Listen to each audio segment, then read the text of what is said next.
মেরে ছন্নছাড় করে দাও, ঠিক কিনা? শিরচ্ছেদ করে দাও। এরপরে খুন করলে হত্যার বদলে হত্যা। এই কিছু কোরআনের আইন কায়েম আছে বলে শান্তি আর শান্তি, বলেন সুবহানাল্লাহ।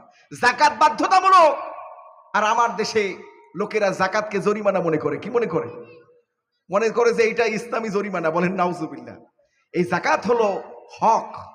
কাদের হক? ধনীদের সম্পদের উপরে গরিবের হক। কাদের হক? গরিবের হক। ভাইরা আমার, বাংলাদেশে যদি দিন কায়েম হতো আর যাকাতকে যথাযথ আদায় করা হতো, এই দেশে একটাও গরিব লোক খুঁজে পাওয়া যেত না, বলেন সুবহানাল্লাহ। দেখেন আরব দেশগুলো, যেখানে মরুভূমি আর মরুভূমি, কোন দেশের মানুষ অসহায়? আরবের লোক না আমার দেশের মানুষ? আমার দেশে উর্বর জমি, ধান ছুঁড়ে মারলে গাছ হয়ে যায়, আর আরবে একটা ধান ফলাতে হলে লিটারকে লিটার পানি ঢালতে হয়, ঠিক কিনা বলেন? এত উর্বর ভূমি, অথচ আমার দেশের মানুষ না খেয়েও মরছে বিভিন্ন জেলায়, তাই না? অসহায় হয়ে থাকে, মেয়ের বিবাহ দিতে পারে না। আর আরবে যাকাত নেওয়ার কোনো লোক নাই, এই যাকাতগুলো বাংলাদেশে রপ্তানি করা লাগে, ঠিক কিনা বলেন? তো এই দেশে যদি কোরআনের আইন কায়েম হয়ে যেত, আল্লাহ রাব্বুল আলামিন এরকম বরকত রহমত দিয়ে ভরপুর করে দিত। ডক্টর ইউনূস একটা কথা খুব সুন্দরভাবে বলে যে এই দেশে সন্তানের অভাব, এই সম্পদের অভাব নাই, তবে সম্পদের যথাযথ ব্যবহারের অভাব রয়েছে এই দেশে, যেটা ডক্টর ইউনূস চমৎকার ভাবে বলেছেন। আল্লাহ যেন তাকে পরিপূর্ণ হিদায়াত দান করে, সকলে বলি আমিন। তাকে যেন আল্লাহ পাক দিন কায়েমের পথিক হিসাবে কবুল করে, সকলে বলি আমিন। তার মেধাকে যেন আল্লাহ রাব্বুল আলামিন কোরআনের পক্ষে কাজে লাগানোর তৌফিক দান করে, সকলে বলি আমিন। ভাইরা আমার, এইভাবে সাহাবীরা দান করেছেন, সদকা করেছেন। সদকাকে দুই ভাবে ভাগ করা যায়। কয়ভাবে ভাগ করা যায়? দুই ভাবে। একটা হলো সাধারণ সদকা, আপনি চলতে ফিরতে উঠতে বসতে আল্লাহর রাস্তায় কিছু দান করলেন, এটা সাধারণ সদকা। আরেকটা হলো সদকায়ে জারিয়া। আরেকটা কি? সদকায়ে জারিয়া। বিশ্বনবী বলেছেন সদকা এমন একটি আমল যার মাধ্যমে আপনার মাথার উপরে গজব আসতে পারে, আল্লাহর লানত আসতে পারে, সদকা করা মাত্র সেটা কেটে যায়, বলেন সুবহানাল্লাহ। যারা দিন কায়েমের পথের পথিক, তারা প্রতি মাসে একটা নির্দিষ্ট পরিমাণ সদকা করে না আল্লাহর রাস্তায়? কারণ আল্লাহ পাক কি বলেছেন? তোমার জান এবং মালকে আমি জান্নাতের বিনিময়ে খরিদ করেছি। কে বলেছেন? তো এই জন্য মোমেন বান্দা কখনো সদকা ছাড়া থাকতে পারে না, আল্লাহ রাস্তায় খরচ করা ছাড়া থাকতে পারে। ভাইরা আমার, বাবাজিরা আমার, সদকা হলো দুই ধরনের। একটা হলো সাধারণ সদকা, আর একটা হলো সদকায়ে জারিয়া। কষ্ট হচ্ছে না তো আপনাদের? সাধারণ সদকা হলো যথারীতি যখন যে কোনো সমস্যার সম্মুখীন হলেন, ওই যে বিশ্বনবী যেভাবে ওই লোকটা সমস্যা সমাধান করলেন ওসমান রাদিয়াল্লাহু তাআলার মাধ্যমে, এটা হলো সাধারণ সদকা। এটা কি? সাধারণ সদকা। আরেকটা হলো সদকায়ে জারিয়া। সদকায়ে জারিয়া আবার তিন রকমের। কয় রকমের? তিন রকমের। এক নম্বর হলো আপনি যে এলেম অর্জন করেছেন, দ্বীনি এলেম, কোরআনের এলেম, এটা মানুষকে শিক্ষা দিয়েছেন, মানুষকে মাসালা শিক্ষা দিয়েছেন, মানুষকে হাদিসের দার্স দিয়েছেন, শিক্ষা দিয়েছেন। এই জন্য কি মুহাদ্দিস হওয়া লাগবে? বলেন, মুহাদ্দিস হওয়া লাগবে?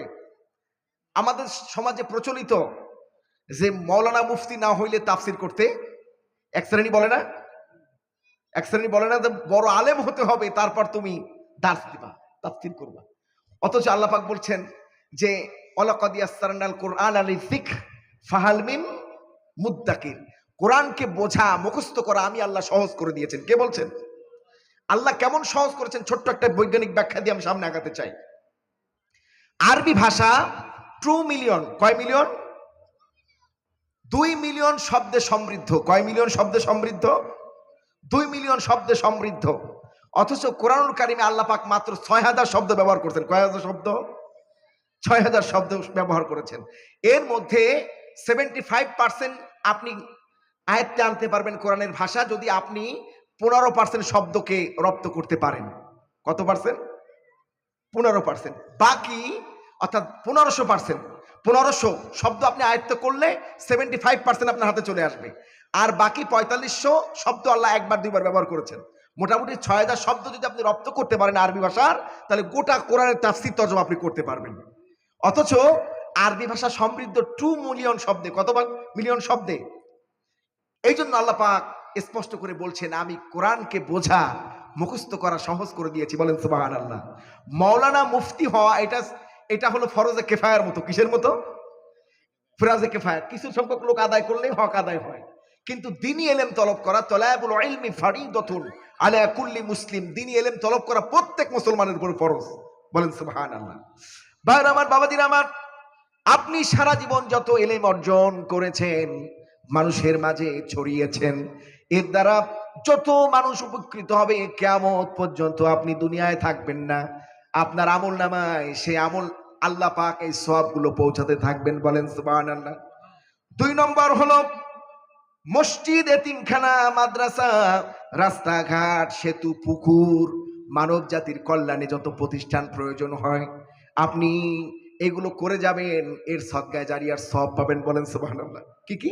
মসজিদ 1 নম্বর। কি দেখবেন, দুনিয়ার বুকে কোন মসজিদ আল্লাহ বানান নাই, বানাইছেন? বলেন, কোন একটা মসজিদের প্রতিষ্ঠাতা আল্লাহ? কথা বলেন না কেন, আপনারা বোঝেন না আমার কথা? সমস্ত মসজিদ আল্লাহ তার বান্দা গোলামদের দিয়ে বানাইছেন, ফেরেশতাদের দিয়ে বানিয়েছেন, মানুষ দিয়ে বানাইছেন, নিজে কোনো মসজিদ বানান নাই।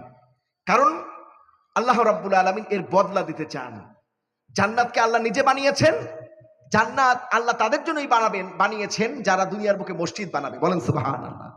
দুনিয়ার বুকে কোনো মসজিদ আল্লাহ বানান নাই, বান্দাদের জন্য ছেড়ে দিয়েছেন, বান্দারা মসজিদ বানাবে, আল্লাহ তাদের জন্য জান্নাত বানাবে। বলেন সুবহানাল্লাহ। এই জন্য যারা মসজিদের খেদমত করছেন এবং করবেন, কিয়ামত পর্যন্ত আপনারা সদকায়ে জারিয়ার সওয়াব পাবেন। বলেন সুবহানাল্লাহ। মসজিদের সাথে হৃদয়টাকে লাগিয়ে রাখতে হবে।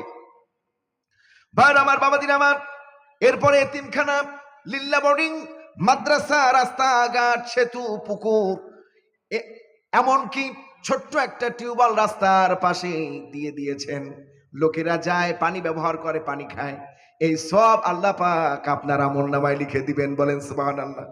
শুধু তাই নয়, বিশ্বনবী জনাবে মুহাম্মদুর রাসূলুল্লাহ সাল্লাল্লাহু আলাইহি ওয়াসাল্লাম বলেছেন, তোমার কানে এই শব্দ এসেছে কিয়ামত হবে, ওই সময় যদি তোমার হাতে একটা চারা গাছ থাকে, ওই চারা গাছটা লাগিয়ে দাও, আল্লাহ রাব্বুল আলামিন তোমার আমলনামায় সদকায়ে জারিয়ার সওয়াব লিখে দিবেন।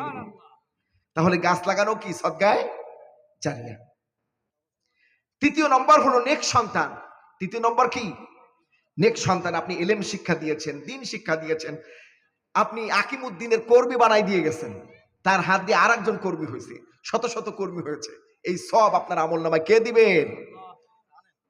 ওই নেক সন্তান যখন আপনার কবরের পাশে দাঁড়িয়ে রব্বির হামহুমা কামা রব্বায়ানি সগীরা বলবে, চোখের পানি ছেড়ে দিয়ে আপনার আমলনামায় আল্লাহ রাব্বুল আলামিন সওয়াব ঢুকাতেই থাকবেন। বলেন সুবহানাল্লাহ। একটু জিকির করুন, লা ইলাহা, জোরে জোরে বলুন, লা ইলাহা, সমস্যা না, হালকা আছে,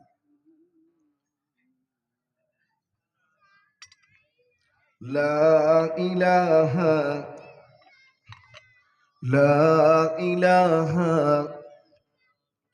লা ইলাহা ইল্লাল্লাহু মুহাম্মাদুর রাসূলুল্লাহ। ভাইরা আমার, হযরত আবু হুরায়রা রাদিয়াল্লাহু তাআলা আনহু থেকে বর্ণিত এই হাদিসটি 1631 নম্বর হাদিস। এই যে সদকায়ে জারিয়ার যে হাদিসটা বললাম, 3টা জিনিস আপনার সদকায়ে জারিয়া। 1 নম্বর হলো কি? ইলম। 2 নম্বর হলো আপনি সামাজিক যত কাজ করে যাবেন, মসজিদ, মাদ্রাসা, এতিমখানা, কালভার্ট, সেতু, গাছ লাগানো ইত্যাদি ইত্যাদি, এটা সদকায়ে জারিয়া হিসেবে কিয়ামত পর্যন্ত আপনি পাবেন। 3 নম্বর হলো নেক সন্তান রেখে যাওয়া। ওই নেক সন্তান আপনার কবরের পাশে সূরা ফাতিহা, ইখলাস, দুরূদ শরীফ পড়ে দোয়া করবে, এর বিনিময়ে আল্লাহ রাব্বুল আলামিন সদকায়ে জারিয়ার সওয়াব আপনার আমলনামায় লিখবেন। সন্তান যত ভালো কাজ করবে, এই সওয়াব আপনার আমলনামায় লিখতে থাকাই হবে। বলেন সুবহানাল্লাহ। ভাইরা আমার, বাবাজিরা আমার, প্রধান মেহমান চলে এসেছেন, লম্বা আলোচনা করব না, মূল কথাগুলো বলে আমি আমার লক্ষ্যে পৌঁছাতে চাই। বিশ্বনবী জনাবে মুহাম্মদুর রাসূলুল্লাহ বলছেন, দানকারী আল্লাহর নিকটবর্তী, দানকারী জান্নাতের নিকটবর্তী, দানকারী বেহেশতের নিকটবর্তী। বলেন সুবহানাল্লাহ। জান্নাত আর বেহেশত কি আলাদা নাকি? এক জিনিস। দানকারী জাহান্নাম থেকে অনেক দূরে চলে যায়, পক্ষান্তরে যারা কৃপণ তারা মানুষ থেকে দূরে সরে যায়। ঠিক কিনা বলেন? কৃপণ লোকরে তার বউও পছন্দ করে না, বলে বেটা একটা কাষ্টা। কি বলে? কৃপণ লোকরে তার বউ কি বলে? বলে কাজটা নিজের প্রয়োজনও পয়সা খরচ করে না, বউর প্রয়োজনও খরচ করে না। এরকম লোক আছে না আমাদের সমাজে? এরকম বখিল হওয়া যাবে না। প্রয়োজন যতটুকুন প্রয়োজন অতটুকুন খরচ করার অনুমতি ইসলাম আপনাকে দিয়েছে। আপনাকে আল্লাহ যে নিয়ামত দান করেছেন, এই নিয়ামতের শুকরিয়া আপনার জামা কাপড়ে চলনে বলনে থাকবে। কোটি কোটি টাকার মালিক এই অঞ্চলে কি এরকম লোক আছে? কোটি টাকার মালিক পাঞ্জাবি ঘুষাতে ঘুষাতে মাজা পর্যন্ত উঠছে, একটু ডলায় মাজিয়ে পড়ে না, এরকম লোক আছে না? আছে এরকম লোক। এইরকম কৃপণ লোককে আল্লাহ কখনো পছন্দ করেন না। আল্লাহ যে আপনাকে নিয়ামত দান করেছেন তার শুকরিয়া আপনার চলনে বলনে, আপনার পরিবারে, আপনার সংসারে তার প্রতিফলন হবে। এটা হলো আল্লাহর শুকরিয়া। আপনি আল্লাহর নিয়ামত গ্রহণ করবেন, শুকরিয়া আদায় করবেন, যথাযথ খরচ করবেন। কুলু ওয়াশরাবু লা তুশরিকু, খাও পান করো কিন্তু নষ্ট করা যাবে না। ভাইরা আমার, বাবাদিন আমার, যারা কৃপণ তারা মানুষ থেকে অনেক দূরে চলে যায়। বিশ্বনবী বলছেন তারা মানুষ থেকে দূরে চলে যায়, জান্নাত থেকে দূরে সরে যায়, জাহান্নামের নিকটবর্তী হয়ে যায়। বলেন নাউজুবিল্লাহ। কিসের নিকটবর্তী হয়ে যায়? এজন্য বখিল হওয়ার কোনো সুযোগ আছে বলেন? হযরতে আবু হুরায়রা রাদিয়াল্লাহু তাআলা আনহু থেকে বর্ণিত, দুইজন ফেরেশতা প্রত্যেকদিন আল্লাহর পক্ষ থেকে গুরু দায়িত্ব পালন করার জন্য নাজিল হয়। কয়জন ফেরেশতা? আচ্ছা, যে লোকগুলো দাঁড়ায় আছেন, বাজারে আছেন, হাটে আছেন, আপনারা কি এই জান্নাতের বাগানে বসতে লজ্জাবোধ করছেন? ফ্লোর কি অনেক ঠান্ডা? নিচে কি অনেক ঠান্ডা? লোকগুলো দাঁড়ায় আছে কেন? বিশ্বনবী বলছেন যারা জান্নাতের বাগানে বসবে, যে নিয়তে বসুক না কেন, কোরআনের খাতিরে আল্লাহ তাদের সব গুনাহ মাফ করে দিবেন। বলেন সুবহানাল্লাহ। সব গুনাহ কি করবেন?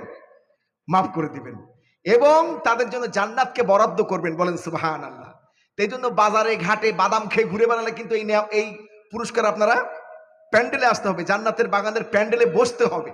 এখানে বসাটাই লাভ। বলেন সুবহানাল্লাহ। বসলেই লাভ। আল্লাহু আকবার। ভাইরা আমার, বাবাদিন আমার, বিশ্বনবী বলছেন দুইজন ফেরেশতা প্রত্যেক দিন দুনিয়ার বুকে আগমন করেন। তাদের মধ্যে একজনের দায়িত্ব কারা কোথায় আল্লাহ রাস্তায় সদকা করলো তাদের নামটা লিপিবদ্ধ করে নেন। বলেন সুবহানাল্লাহ। আর যারা সারাদিন একটাও সদকা করে নাই, সুযোগ ছিল আল্লাহ রাস্তায় সদকা করার, অসহায় মানুষ হাত পেতেছে, দূর দূর করে তাড়িয়ে দিয়েছে, এইরকম লোকগুলোর নামও লিস্ট করা হয়। এই দুটো নাম উপরে নিয়ে এক দলকে যারা দান করলো তাদেরকে জান্নাতি বলে ঘোষণা দেওয়া হয়, ক্ষমাপ্রাপ্ত বলে ঘোষণা দেওয়া হয়। বলেন সুবহানাল্লাহ। আরেক দলকে বলা হয় যে এরা জাহান্নামের নিকটবর্তী। বলেন নাউজুবিল্লাহ। দুটো ফেরেশতা নাজিল হয়। আবার অন্যদিকে হযরতে আয়েশা রাদিয়াল্লাহু তাআলা আনহা থেকে বর্ণিত হাদিস নম্বর হলো 1420, বুখারীর হাদিস নম্বর কত? 1420।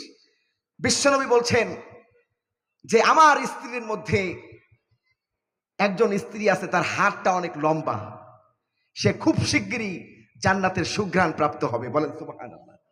কে বলছেন? বিশ্বনবী জনাবে মুহাম্মদ রাসূলুল্লাহ। যে আমার স্ত্রীদের মধ্যে একজন স্ত্রীর হাত অনেক লম্বা, যে সে খুব শিগগিরই জান্নাতের সুঘ্রাণ প্রাপ্ত হবে। বুখারীর 1420 নম্বর হাদিস। কত নম্বর হাদিস? খুলে দেখবেন।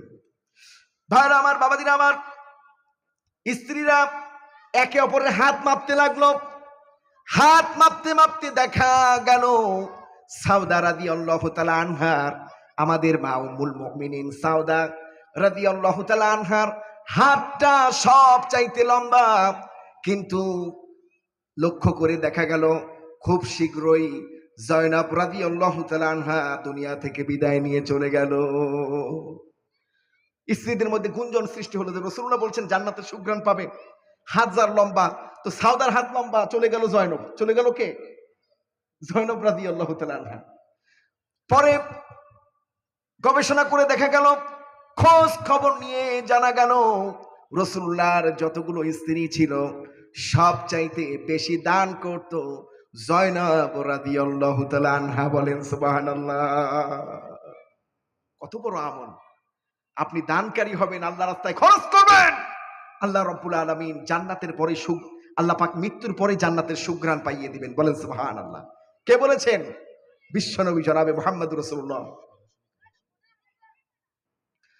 ভাইরা আমার, বাবাজিরা আমার, হযরতে উকবা ইবনে হারিস রাদিয়াল্লাহু তাআলা আনহু থেকে বর্ণিত 1430 নম্বর হাদিস। কত নম্বর হাদিস?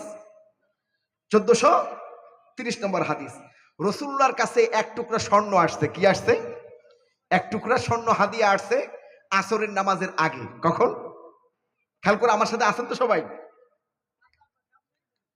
ভাইরা আমার, বাবাজিরা আমার, বিশ্বনবীর কাছে এক টুকরা স্বর্ণ এসেছে। বিশ্বনবী আসরের নামাজের পরে পেরেশান। সাহাবীরা লক্ষ্য করছেন রাসূলুল্লাহ ঘরে ঢুকছেন আর ঘর থেকে বাইরে বের হচ্ছেন। লোকেরা প্রশ্ন করলো, ইয়া রাসূলুল্লাহ, ইয়া হাবিবাল্লাহ, আপনি এত পেরেশানি কেন? রাসূলুল্লাহ বলছেন, ও সাহাবীরা, আমার কাছে এক টুকরা স্বর্ণের বার এসেছে। আমি চাই না এই স্বর্ণের টুকরাটা আমার কাছে মাগরিব পর্যন্ত থাকুক। যার প্রয়োজনে এরকম একজন লোক আমি খোঁজ করছি, খোঁজ করে তার কাছে পৌঁছাতে চাই। বলেন সুবহানাল্লাহ। বিশ্বনবী এইভাবে দান করতেন। আর আমরা দান করার ব্যাপারে কি করি? গরিমসি করি। কি করি? গরিবেশি করি। ভাইরা আমার, বাবাজিরা আমার, একটি দান করলে আল্লাহ পাক 700 গুণ বৃদ্ধি করেন। কে বলছেন? আল্লাহ পাক। সূরা বাকারার স্পষ্ট আয়াত রয়েছে, 261 নম্বর আয়াতে আল্লাহ পাক স্পষ্ট করে বলেছেন যে তোমরা যেমন ধান একটি রোপণ করো, ওইটা থেকে 60টা শীষ বের হয়, আর প্রত্যেকটা শীষে 100টা দানা থাকে। লাগাইলে একটা, পাইলে 700। বলেন সুবহানাল্লাহ। ভাইরা আমার, দানের ব্যাপারে সাহাবীদের কোনো তুলনা হয় না। বলেন সুবহানাল্লাহ। হযরত আবু বকর সিদ্দিক রাদিয়াল্লাহু তাআলা আনহু জীবনে সব উজাড় করে দান করেছেন। আর দান ওটাকেই বলে যেটা করলে আপনি কষ্ট অনুভব করবেন। যারা আমরা আকিমুদ্দিনের পথে আসি, আমাদের দায়িত্বশীলেরা বলে দান ওইভাবে করো যেন একটু কষ্ট লাগে, এহানত ওইভাবে দাও যাতে করে তোমার কষ্ট লাগে। এই মাহফিলটা আজকেই প্রধান বক্তার আলোচনার পরে শেষ হয়ে যাক। এটা কে কে চান? হাত উঁচু করেন। মুরব্বি বোঝে নাই। আমি বাগেরহাটে তাফসীর করছিলাম স্বামী স্ত্রীর অধিকার নিয়ে। প্রায় 3.5 ঘন্টা, ওখানে অনেক লম্বা সময় দেয়। 2 জন বক্তা থাকে, আসর থেকে মাগরিব থেকে এশা পর্যন্ত একজন, আর এশার পরে আনলিমিটেড 4.5 ঘন্টা পর্যন্ত আমি আলোচনা করছি। আলহামদুলিল্লাহ, রুহুল আমিন ভাই বেশ কয়েকবার আমার সফর সঙ্গী হয়েছেন। তো স্বামী স্ত্রীর অধিকার নিয়ে আলোচনা করে শেষে বললাম, বাড়িতে যাই বউ পিটাবেন কে কে? অনেকে হাত উঁচু করছে। আমি বললাম যে এতক্ষণ আলোচনা করে কি লাভ হইল? আপনারা ওই হুজুর আবেগে উঠাই ফেলাইছেন, বুঝতে পারি নাই। আমি বলেছি এই মাহফিলটা আজকেই শেষ হয়ে যাক, আর কোনোদিন না কায়েম হোক। এটা কে কে চান? কেউ চায় না, সবাই চায় মাহফিলটা চলুক, ঠিক কিনা? মাহফিলের আপনাদের খতিব মহোদয়, আমার বন্ধুবর, তিনি জানিয়েছেন আগামী বছর এখানে ইসলামী আন্দোলনের অন্যতম একজন সিফা সালার, সারা বাংলাদেশে হক কথা বলার জন্য যিনি কারাবরণ করেছিলেন, তিনি কে বলেন তো? আমির হামজা ভাই। প্রায় 3টা বছর তিনি জেলখানে আবদ্ধ ছিলেন। মাহফিল কমিটি সিদ্ধান্ত নিয়েছেন আগামী বছর প্রধান বক্তা থাকবেন মুফতি আমির হামজা। বলি আলহামদুলিল্লাহ। এটা কে কে চান? হাত উঁচু করে দেখান তো। নারায়ে তাকবীর। আল কোরআনের আলো, আল হাদিসের আলো। মাশাআল্লাহ। তার মানে বোঝা গেল কেশবপুরের মানুষ কোরআনের পক্ষে, ঠিক কিনা বলেন? এখন মুফতি আমির হামজাকে আনতে গেলে পয়সা খরচ হবে না? কেমনি আসবে ভাই? তার গাড়ি খরচ আছে না? তেল খরচ আছে না? এটা দিতে হবে না? আজকের এই মাহফিলে অনেক খরচ হয়েছে। বলি আলহামদুলিল্লাহ। এলাকার যুব সমাজ পরিশ্রম করে মাহফিলকে দাঁড় করিয়েছেন। জিকির করুন, লা